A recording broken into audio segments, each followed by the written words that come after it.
Good morning children. आज मैं आप लोगों को पढ़ाने जा रहा हूँ हिंदी व्याकरण पाठ 1, जिसका नाम है भाषा और व्याकरण। ये भाषा और व्याकरण आपका क्लास 3, 4, 5 कक्षा तीसरी, चौथी और पांचवी के लिए है। आइए देखते हैं हम लोग भाषा और व्याकरण क्या है। भाषा और व्याकरण पढ़ने से पहले सबसे पहले जरूरी है हम लोग को भाषा के बारे में जानना है। भाषा आखिर क्या होता है। तो भाषा जैसे हम लोग की बोलचाल, बोलने वाली जो है, हम लोग जो भी कुछ बात करते हैं वो सब एक भाषा ही है। हर प्रदेश का, हर राज्य का, हर देश का अपना अपना भाषा होता है। तो आइए पहले देखते हैं भाषा की परिभाषा। भाषा क्या है।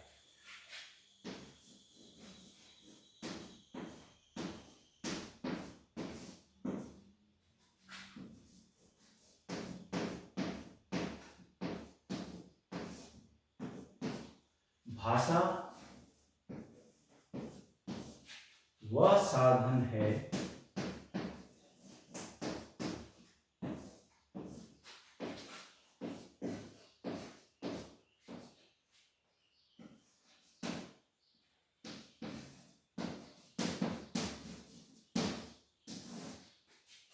जिसके द्वारा मनुष्य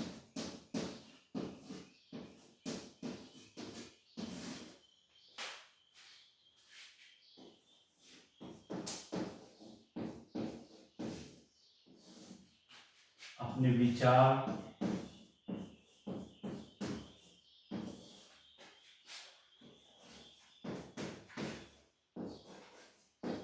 बोलकर या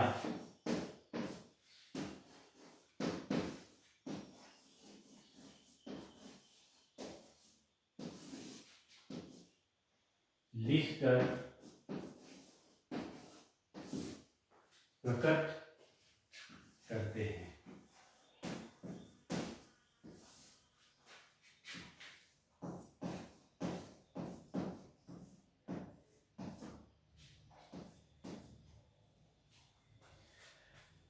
भाषा वह साधन है जिसके द्वारा मनुष्य अपने विचार बोलकर या लिखकर प्रकट करते हैं।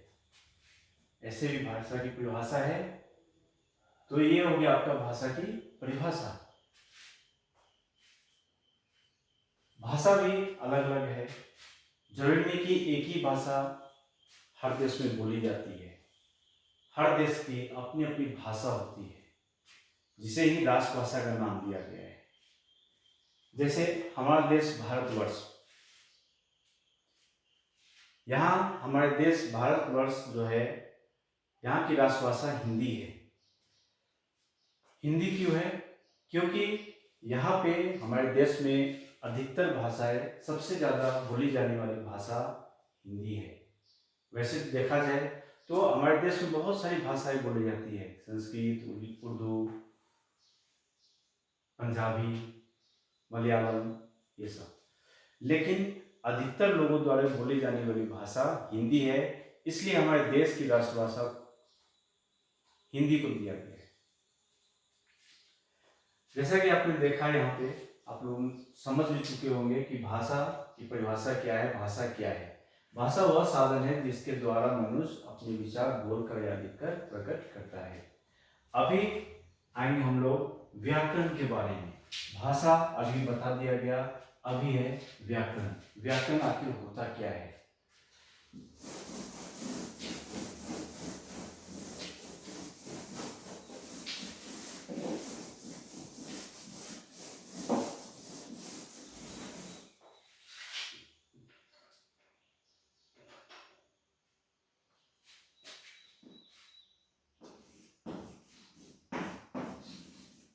व्याकरण,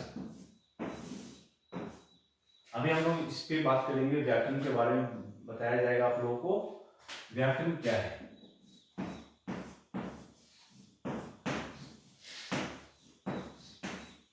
तो व्याकरण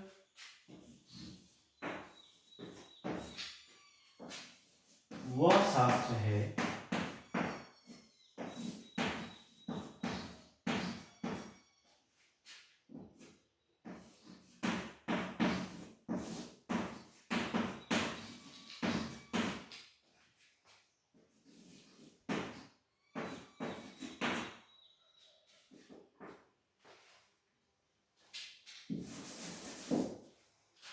जिसके द्वारा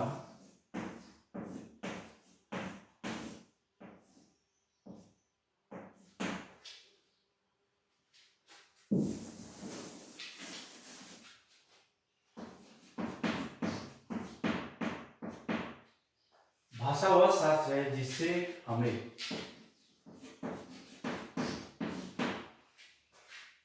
शुद्ध रूप यानी अच्छी तरह से शुद्ध रूप से बोलना,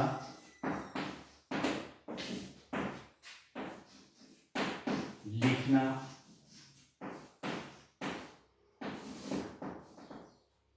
या यहां पे हम लोग याद भी दे सकते हैं पढ़ना।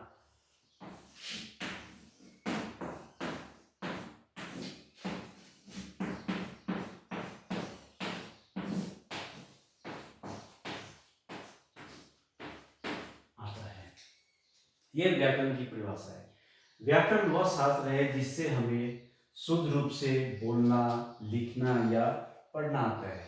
बिना व्याकरण की मदद से, बिना व्याकरण से हम लोग अपने मन के जो भाव हैं, जो विचार है, उसको शुद्ध रूप से यानी सही ढंग से बोल नहीं पाएंगे, किसी को बता नहीं पाएंगे, लिख नहीं पाएंगे। इसलिए हम लोग के लिए व्याकरण का जानना बहुत जरूरी है। जैसे आप लोग एक उदाहरण दिया जाता है, कभी आप लोग बाजार में जाए, वहां जाकर देखें सुनार जो होता है, सुनार जिसका काम क्या होता है, सोने चांदी के गहने बनाना, अंगूठी, कान की बालियां, पायल, ये सब। तो उनके यहाँ जब आप लोग जाएंगे तो वहां पे आप लोग को देखने के लिए मिलेगा कि सुनार जो है वो किसी भी सोने की परख एक पत्थर से करता है। पत्थर जो काले रंग की पत्थर है उस पे करता है, सोना को लेकर उस पे घिसता है और देखता है कि हाँ इसमें कितनी शुद्धता है, उसमें कितना सोना है। उसी तरह का काम व्याकरण करता है। व्याकरण भी किसी भी अशुद्ध भाषा को, अशुद्ध वाक्य को अपने नियमों से उसकी परख करता है कि हाँ लिखा गया बात सही है, गलत है, लिखा गया जो भी वाक्य है, जो भी शब्द है, वो सही है या गलत है। तो व्याकरण और सुनार की जो कसौटी है उसको कसौटी कहा जाता है। जो काले रंग की पत्थर होती है सुनार के पास, दोनों में यही अंतर है। व्याकरण वह शास्त्र है जिससे हमें शुद्ध रूप से बोलना, लिखना या पढ़ना आता है। व्याकरण की परिभाषा ये होगी। जैसे एक उदाहरण, एक और है उदाहरण जिसे मैं लिखकर बताता हूं आप लोगों को।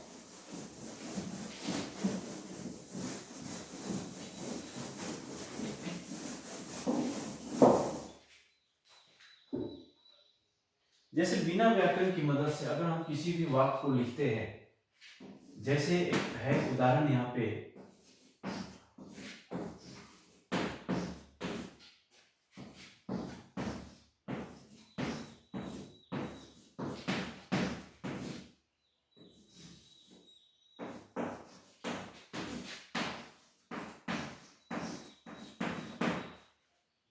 मेरे को तेरे से काम है। ये बिना व्याकरण की मदद से है। अगर हम लोग किसी के सामने, आप लोग इस तरह से वाक्य बोलेंगे, किसी के सामने जाकर बोलेंगे मेरे को तेरे से काम है, तो शायद उन्हें खराब लगे। तो इसलिए व्याकरण जानना जरूरी है। अगर हम व्याकरण की मदद से इसे सही करेंगे तो ये होगा, मुझे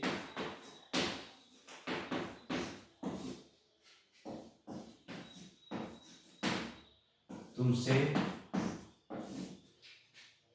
काम,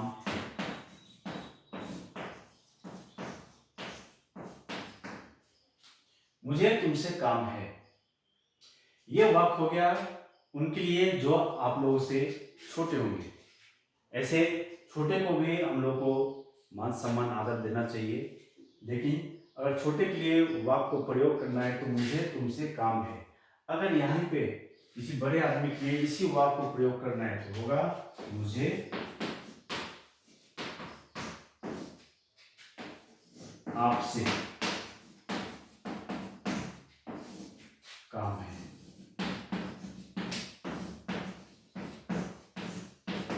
ये मुझे आपसे काम है। तो ये सब कुछ होता है आपका व्याकरण की मदद से। बिना व्याकरण की मदद से हम न तो ठीक से बोल पाएंगे न लिख पाएंगे। आप लोग में भी ये कमियां रह जाएंगी, इसलिए आप लोग को व्याकरण जानना जरूरी है।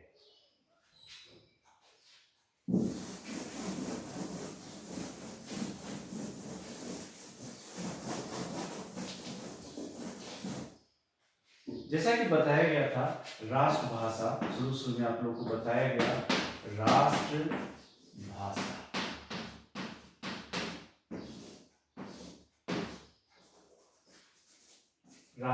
राष्ट्रभाषा क्या है?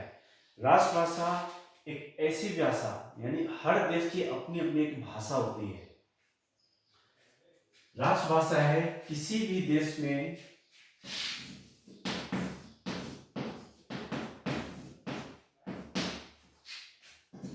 किसी भी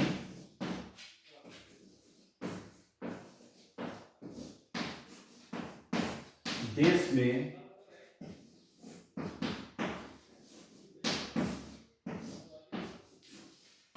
अधिक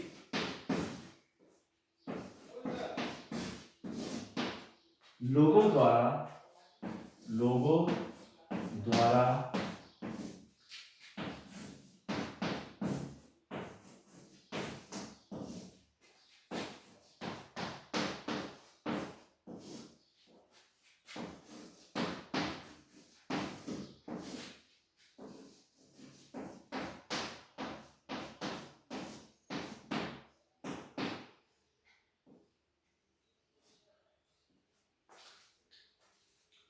ये है आपका राष्ट्रभाषा। किसी भी देश में अधिक लोगों द्वारा बोली जाने वाली भाषा, ये आपका राष्ट्रभाषा कहलाता है। भाषा के दो रूप होते हैं, इस चीज को हमेशा याद रखना है। भाषा के दो रूप होते हैं। वो दो रूप कौन कौन से हैं?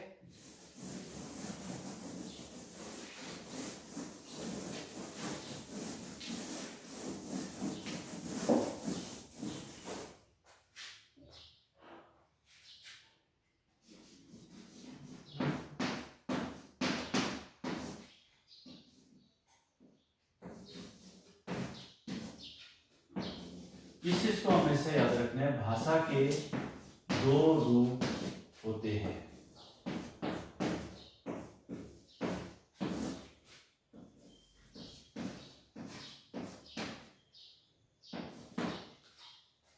भाषा के दो रूप होते हैं। सबसे पहले आता है आपका मौखिक।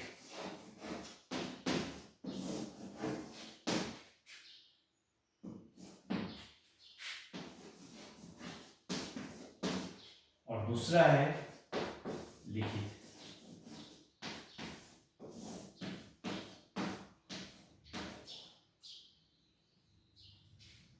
मौखिक और लिखित, ये भाषा के दो रूप हैं। अब आप लोग पूछेंगे कि मौखिक क्या है, लिखित क्या है? मौखिक, इसको इंग्लिश से ओरल बोला जाता है। आप लोग के क्लास में कभी कभी टेस्ट भी होते हैं, ओरल टेस्ट, रिटन टेस्ट। तो ओरल टेस्ट यानी मौखिक टेस्ट। ओरल टेस्ट में क्या होता है? शिक्षक आते हैं, टीचर आते हैं, आप लोग से कुछ पूछते हैं, उनका जवाब आप लोग देते हैं। वो हो गया, वो भी एक भाषा ही है, और वो आपका मौखिक भाषा है, मुख से बोलने वाली भाषा। बोलने वाली भाषा मौखिक भाषा कहलाती है। दूसरा है लिखित भाषा। लिखित भाषा जिसे आप लोग टेस्ट में जो कुछ भी लिखते हैं, रिटन टेस्ट जिसे कहा जाता है, वही आपका लिखित भाषा के रूप में वो आता है।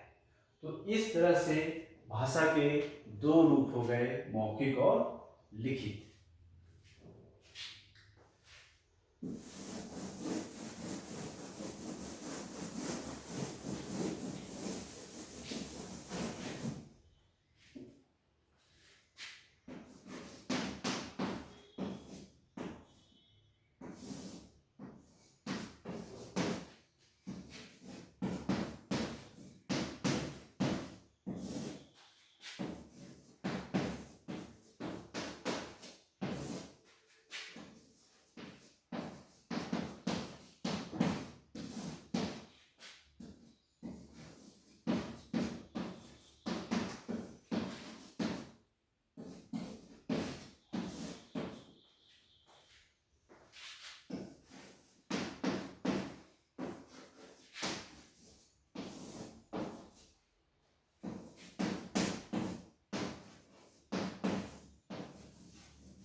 अब इस चीज को समझिए, मनुष्य अपने विचार दूसरों के सामने बोलकर या लिखकर प्रकट करते हैं।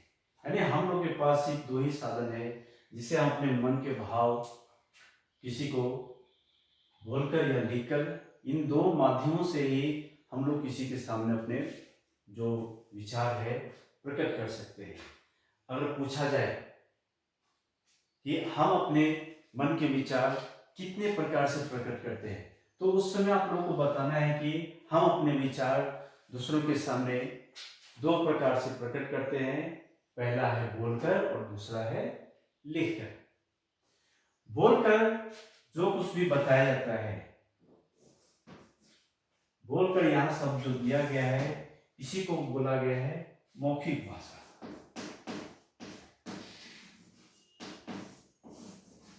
मौखिक भाषा।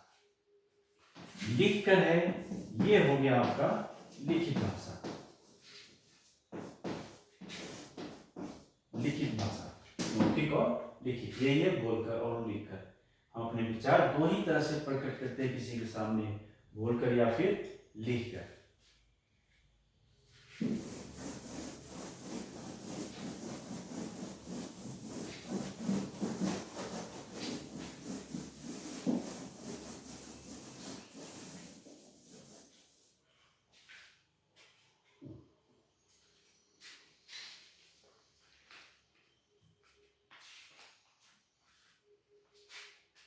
व्याकरण के बारे में भी आप लोगों को बताया गया। अब देखेंगे हम लोग व्याकरण के रूप, व्याकरण के भेद, व्याकरण कितने प्रकार के होते हैं।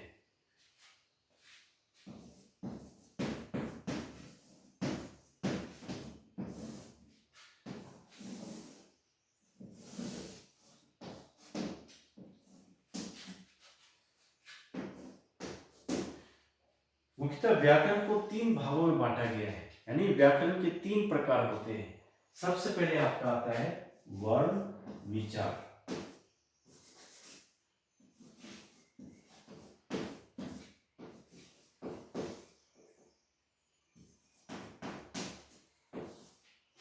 दूसरा है शब्द विचार, और अंत में है वाक्य विचार।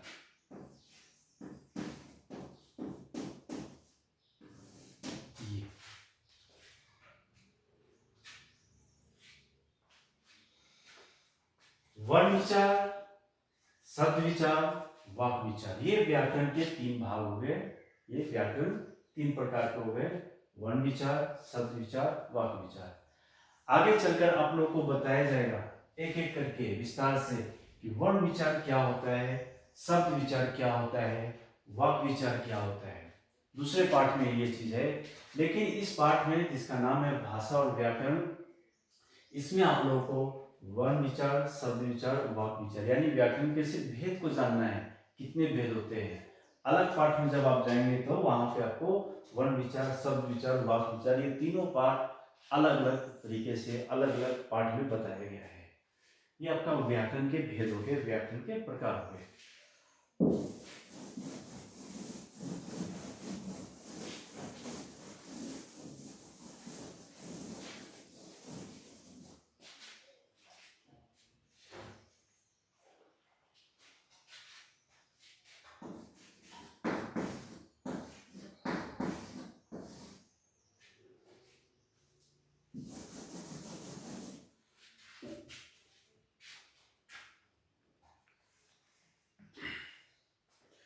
तो इस तरह से आप लोगों ने देखा, इस पाठ में आप लोगों को पढ़ाया गया भाषा और व्याकरण के बारे में।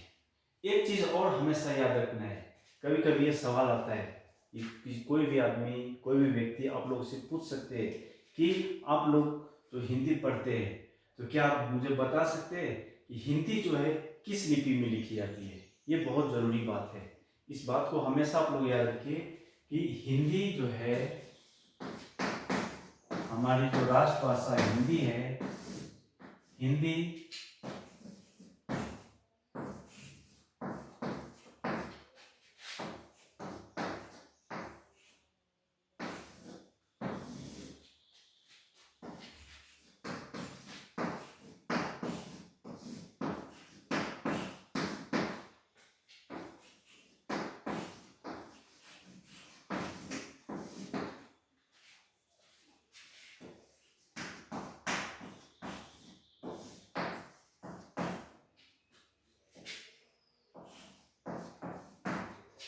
हिंदी देवनागरी लिपि में लिखी जाती है। इस चीज को आप लोग हमेशा याद रखें। हिंदी किस लिपि में लिखी जाती है? अगर कोई आपसे पूछे तो बताना है हिंदी देवनागरी लिपि में लिखी जाती है।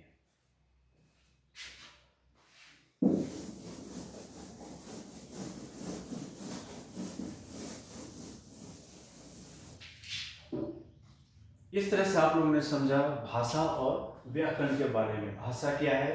तो भाषा वह साधन है जिससे मनुष्य अपने मन के विचार बोलकर या लिखकर दूसरों पर प्रकट करते हैं। व्याकरण क्या है? तो व्याकरण वह शास्त्र है जिससे हमें शुद्ध रूप से शुद्ध बोलना, लिखना या पढ़ना आता है।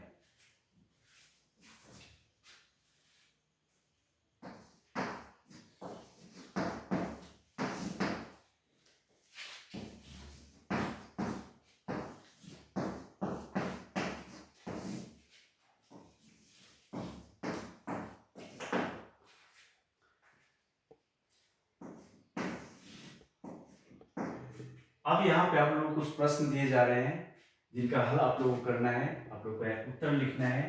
सबसे पहले आपका आएगा भाषा। भाषा के बारे में ये, भाषा किसे कहते हैं?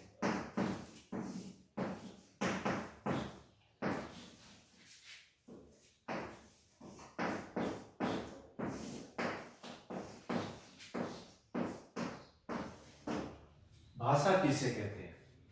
दूसरा प्रश्न है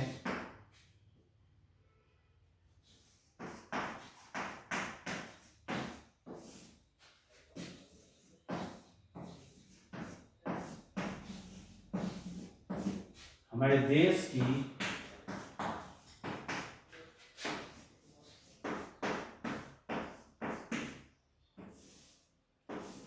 राष्ट्रभाषा कौन सी है?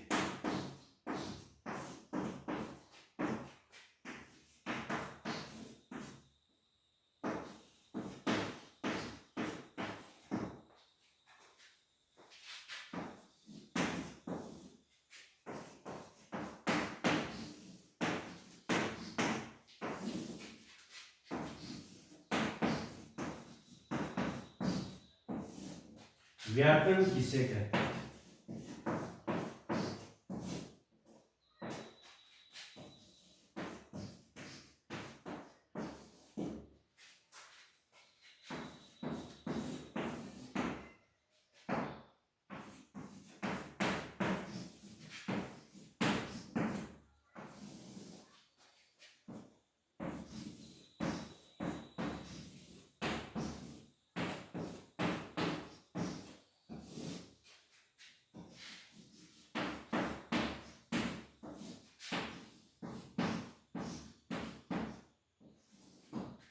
व्याकरण के कितने भाग है?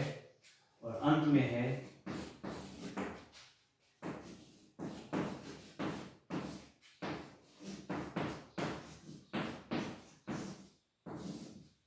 हम अपने मन के विचार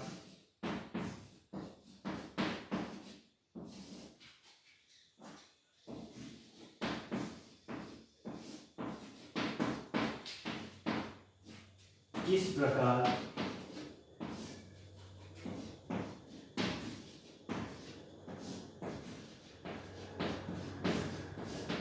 प्रकट करते हैं।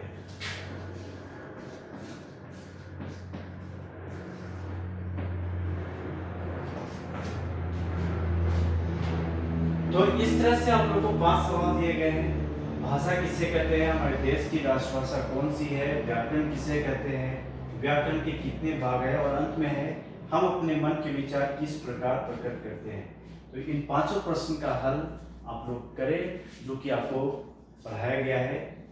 इस चीज को आप लोग कर सकते हैं।